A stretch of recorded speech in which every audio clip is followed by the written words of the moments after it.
Balthazar Ebang Ngonga, si vous n'avez pas vu passer ce nom sur vos réseaux sociaux ces derniers jours, c'est que votre algorithme vous joue des tours. Ce haut fonctionnaire équato-guinéen était jusqu'à mercredi le directeur de l'Agence nationale d'investigation financière et il est au cœur d'un scandale sexuel qui est devenu une véritable affaire d'État. C'est d'ailleurs le président de la République qui l'a révoqué de ses fonctions. Plus de 400 sextapes ont fuité sur les réseaux sociaux, partagés des centaines de milliers de fois sur X et surtout sur WhatsApp avec des millions de vues.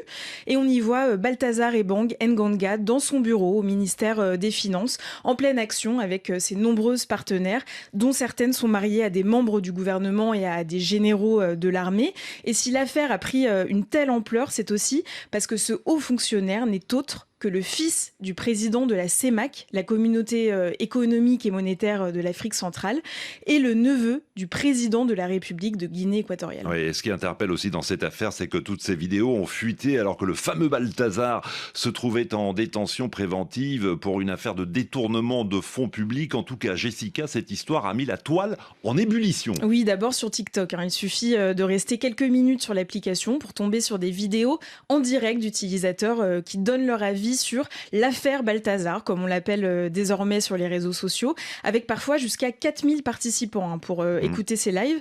Et sur X, le mot Balthazar est resté dans le top des mots les plus tweetés quasiment toute la semaine. Avec énormément de réactions et des avis très divergents. Il y a ceux qui sont fascinés par l'équato-guinéen. Il appelle même le GOAT, comprenez, le meilleur de tous.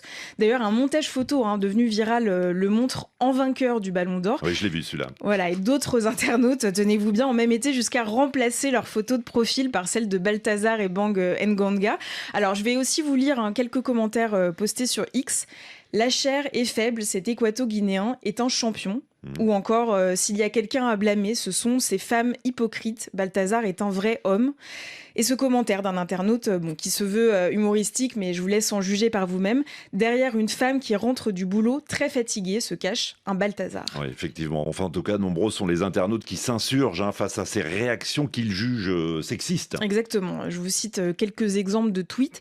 Le fait que ce Balthazar soit félicité, célébré et porté en héros en dit beaucoup sur l'état de nos sociétés. Ou encore, un homme adultère est célébré en vrai homme alors que les femmes avec lui sont insultées. Et celui-ci, un père de famille frivole, des femmes mariées et mères de famille impliquées dans l'infidélité. Et pourtant, Balthazar, lui, est perçu comme un homme viril. Voilà, des commentaires comme ça, Juan, j'aurais pu vous en lire encore des centaines, voire des milliers. Et quelque chose me dit que l'on n'a pas fini d'entendre parler de ce scandale politico-sexuel.